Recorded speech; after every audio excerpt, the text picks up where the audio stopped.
नमस्ते। क्या कभी सोचा है कि बड़े बड़े मसलों का हल कभी कभी बहुत ही छोटी और आसान चीजों में छिपा होता है। आज हम एक ऐसी ही हाथ की मुद्रा के बारे में जानेंगे जिसका हमारी आवाज, हमारे कॉन्फिडेंस और हमारी सेहत पर बहुत गहरा असर पड़ सकता है। एक ऐसी ताकत जो सचमुच हमारी उंगलियों पर ही है। तो जरा सोचिए, क्या हो अगर कॉन्फिडेंस यानी आत्मविश्वास पाने का तरीका इतना आसान हो। चलिए पता लगाते हैं कि कैसे एक सिंपल सी शारीरिक क्रिया किसी के मन और आवाज को बदलने की ताकत रखती है। तो चलिए शुरू करते हैं। हम सब जानते हैं कि अपनी बात को पूरे भरोसे के साथ रखना, चाहे वो स्टेज पर हो या किसी जरूरी मीटिंग में, कई लोगों के लिए ये एक बहुत बड़ी चुनौती होती है ना। और ये जो डर है ना, ये बहुत कॉमन है।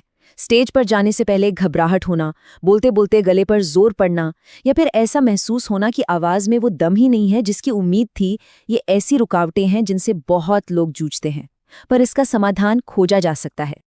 तो सवाल उठता है, इसका हल क्या है? और कमाल की बात यह है कि इसका जवाब एक बहुत ही पुरानी, एक प्राचीन तकनीक में छिपा है, जिसका नाम है उदान मुद्रा। तो ये उदान मुद्रा आखिर है क्या? देखिए, ये हाथों की एक खास मुद्रा है जिसका सीधा कनेक्शन हमारे कंठ चक्र यानी गले के एनर्जी सेंटर से माना जाता है। इसका मकसद है आवाज को साफ करना, आत्मविश्वास बढ़ाना और खुद को बेहतर तरीके से एक्सप्रेस करने में मदद करना। सोचिए, उन लोगों के लिए ये कितनी फायदेमंद हो सकती है जिनका काम ही बोलने का है, जैसे टीचर्स या सिंगर्स। अब सबसे जरूरी सवाल, इसे करते कैसे हैं? घबराइए नहीं, ये बहुत ही आसान है। कोई भी कहीं भी कर सकता है।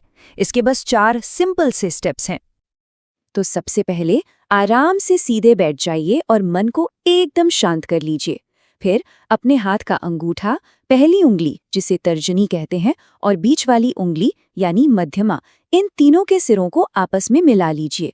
बस बाकी की जो 2 उंगलियां बची उन्हें सीधा रखना है। हो गया, बस इतना ही करना है। अच्छा, सबसे अच्छे नतीजों के लिए ये सलाह दी जाती है कि इस मुद्रा को रोजाना 15 से 30 मिनट तक किया जाए। और हाँ, एक और बात, माना जाता है कि अगर अभ्यास के दौरान आंखें बंद करके ओम उदानाय नमः मंत्र का जाप किया जाए तो इसका असर और भी गहरा होता है। ठीक है, तो ये तो हो गई प्रैक्टिस की बात। लेकिन अब बड़ा सवाल ये है कि भाई ये काम कैसे करता है, इसके असली फायदे क्या हैं? चलिए अब जरा इसके पीछे के विज्ञान और इसके जो मुख्य फायदे हैं उन्हें समझते हैं। इसे ऐसे समझिए जैसे पहले और बाद में क्या फर्क आता है। जहां पहले अपनी बात कहने में डर लगता था, इस मुद्रा के अभ्यास से बोलने का आत्मविश्वास आ सकता है। इसी तरह अगर आवाज दबी हुई या तनाव में रहती है तो वो एकदम साफ और मधुर हो सकती है। और तो और ये थायराइड ग्रंथि को बैलेंस करने में भी मदद कर सकती है। तो अगर इसे शॉर्ट में समझें तो इसके मेन फायदे क्या हैं? पहला, आवाज साफ और सुरीली होती है। दूसरा, बोलने का कॉन्फिडेंस बढ़ता है। तीसरा, ये थायराइड को बैलेंस करने में मदद करती है। और चौथा, गले के इन्फेक्शन और खांसी जैसी दिक्कतों में भी राहत देती है।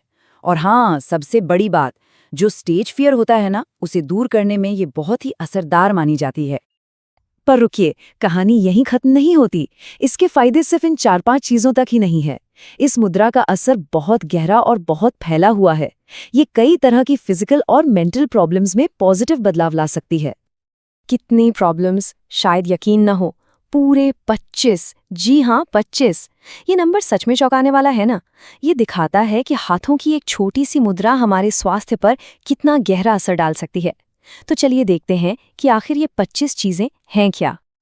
तो सबसे पहले बात करते हैं आवाज, सांस और गले से जुड़ी समस्याओं की, जैसे कि थायराइड का कम या ज्यादा होना, गले में खराश और खांसी, आवाज का बैठ जाना, टॉन्सिल्स में इन्फेक्शन, अस्थमा और सांस लेने में तकलीफ, यहाँ तक कि ब्लड में ऑक्सीजन की कमी या कुछ निगलने में होने वाली परेशानी में भी ये मुद्रा बहुत सहायक हो सकती है। अब आते हैं मन और इमोशनल बैलेंस पर।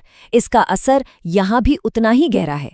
ये कॉन्फिडेंस की कमी और स्टेज के डर को दूर करती है। बोलने में हकलाने की समस्या, डिप्रेशन, एंग्जाइटी और यहाँ तक कि शरीर में एनर्जी की कमी या हार्मोनल इम्बैलेंस को ठीक करने में भी मदद कर सकती है। ये उन दिमागी रुकावटों को भी हटाती है जो हमारे कम्युनिकेशन के रास्ते में आ जाती हैं। अच्छा, अब कुछ प्रो टिप्स ताकि इस प्रैक्टिस का ज़्यादा से ज़्यादा फ़ायदा उठाया जा सके। एक टिप ये है कि किसी भी ज़रूरी भाषण या प्रेजेंटेशन से ठीक पहले इसे ज़रूर करें, बहुत फ़ायदा होगा। साथ ही बहुत ज़्यादा ठंडी या गर्म चीज़ें पीने से बचें। और एक बहुत ही दिलचस्प सुझाव है, अगर इसे 639 या 741 हर्ट्ज़ जैसी खास फ्रीक्वेंसी वाले म्यूज़िक के साथ किया जाए, तो कहते हैं कि इसके नतीजे कई गुना बढ़ जाते हैं। तो हमने तकनीक समझ ली, टिप्स जान ली। अब बात करते हैं सबसे जरूरी चीज की, वो है हमारी सोच, हमारी मानसिकता। क्योंकि एक पॉजिटिव सोच इस पूरी प्रक्रिया को और भी पावरफुल बना देती है। तो मन में इस एक लाइन को दोहराया जा सकता है पूरे विश्वास के साथ, मेरी वाणी स्पष्ट, सत्य और आत्मविश्वास से भरी हुई है। ये सिर्फ एक वाक्य नहीं है, समझिए, ये एक बहुत शक्तिशाली एफर्मेशन है, एक संकल्प है जो हमारे सबकॉन्शियस माइंड को ट्रेन करता है ताकि वो हमारी आवाज की असली ताकत पर यकीन कर सके। तो आखिर में एक सवाल सबके सोचने के लिए, अगर किसी के पास थोड़ा और आत्मविश्वास आ जाए, तो ऐसी कौन सी बात है, कौन सा आइडिया है या कौन सी कहानी है जिसे वो दुनिया के साथ बांटना चाहेंगे? ये एक सवाल है जो हमें अपने अंदर झांकने पर मजबूर करता है।